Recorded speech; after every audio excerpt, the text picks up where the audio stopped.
ओम शांति।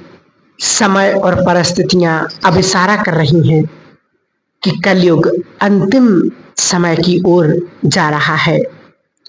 चारों ओर अत्याचार, पापाचार और भ्रष्टाचार का बोलबाल है। हर ओर प्रकृति ने अपना विकराल रूप दिखा रही है। युद्ध की कड़ाहट में विनाश को समीप बुला रही है। ऐसे समय के लिए स्वयं से बाबा ने हम सभी को लिए विशेष अटेंशन दिलाया है कि विनाश के भय से सारा जीवन भयभीत हो रहा है। परंतु विनाश कैसे होगा और कब होगा, यहाँ ये यथार्थ ज्ञान किसी को भी नहीं है। सभी धर्मों को और वेद शास्त्रों में विनाशों का कुछ ना कुछ है।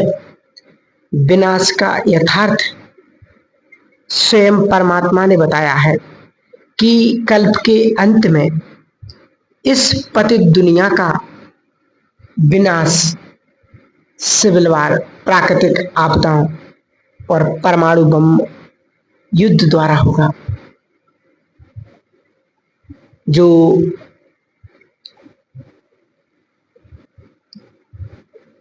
बाबा ने कहा अणु युद्धों द्वारा होता है, और अणु युद्ध अधिकतर पाश्चात्य और उत्तर पूर्वी देशों में होता है।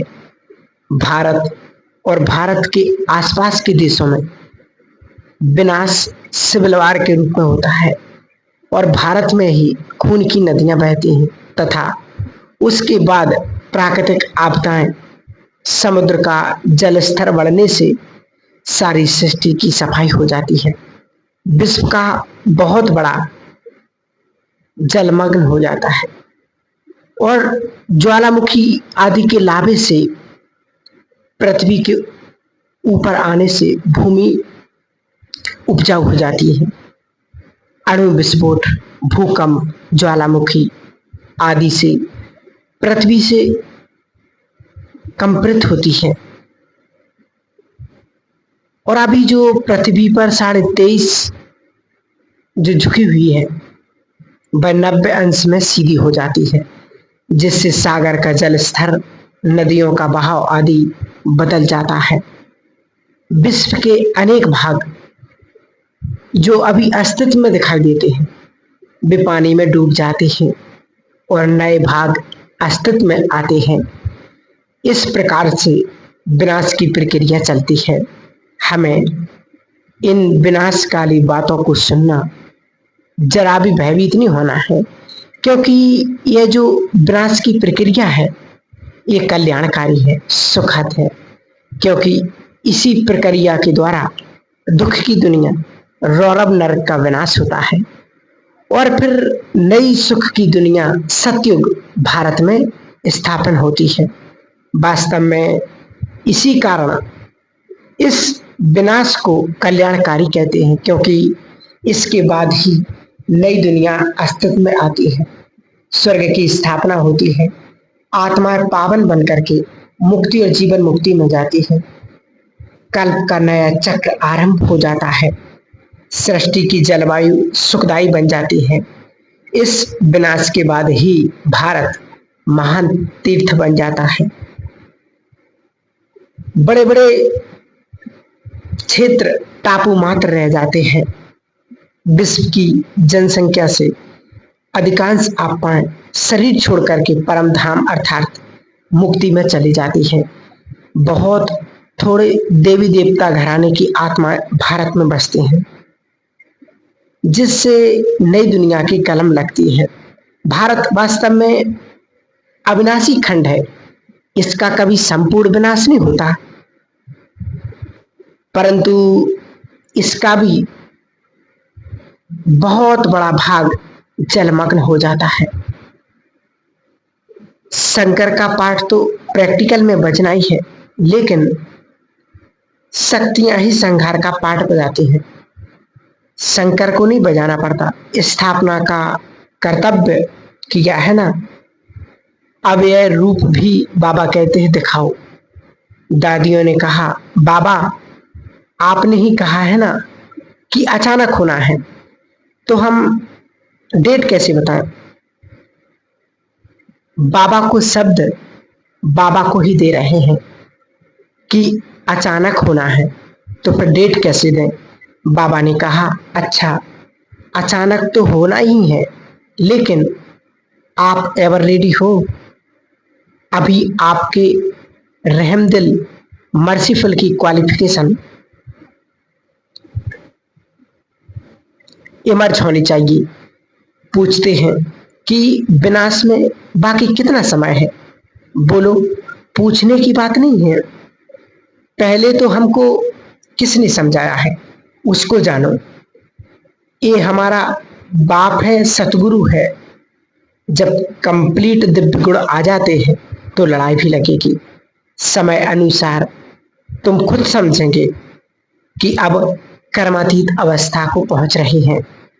अभी कर्मातीत अवस्था हुई कहाँ है? बाबा कहते अभी बहुत काम है, बहुतों को पैगाम भी देना है। बाप से वर्षा लेने का हक तो सभी आत्माओं को है।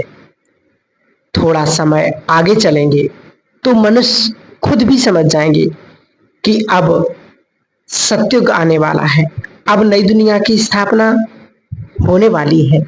क्योंकि आत्माएं तो फिर भी चेतन है ना, बुद्धि में आ जाएगा ये कि हमारा पिता निराकार परमात्मा है, पुरानी दुनिया का विनाश कराने और नई दुनिया की स्थापना कराने के लिए आया हुआ है।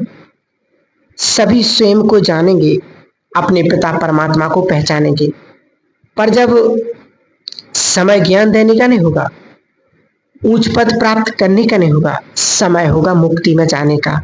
इसलिए बाबा कहते हैं अभी समय प्रमाण तीव्र पुरुषार्थ करो, क्योंकि विनाश तो होना ही है। बाबा कहते ही हैं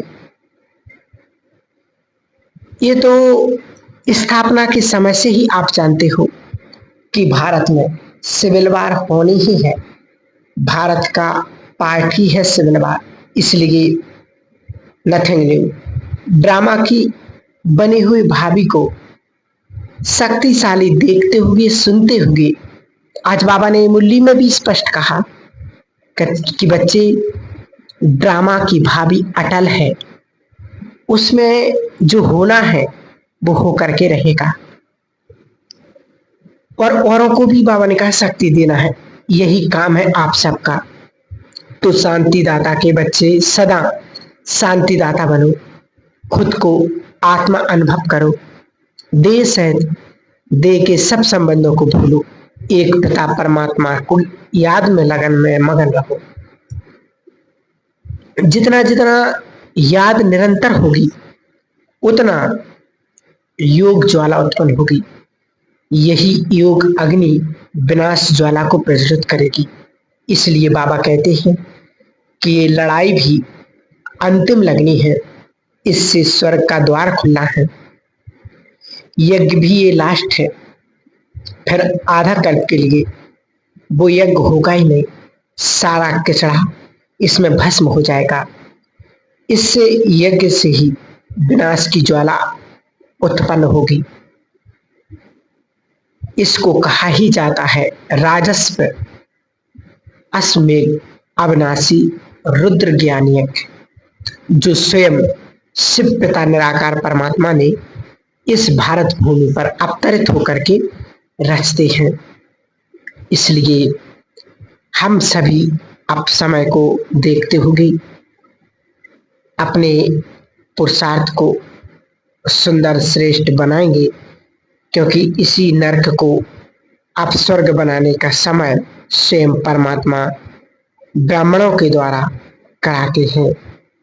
इसलिए हम सभी को विशेष इस बात का ध्यान देना है कि समय अब चरम सीमा पर है। हमें अब व्यर्थ की बातों में, व्यर्थ के चिंतन में, व्यर्थ की सोच से अपने आप को प्रत्यक्ष करना है और समय को देखते हुए हमें वो पुरुषार्थ करना है। यही बाबा हम सभी बच्चों से विशेष चाहते हैं। तो हम सभी जरूर अपने आप को समय को देखते हुए अब तीव्र पुरुषार्थ में लग जाएंगी।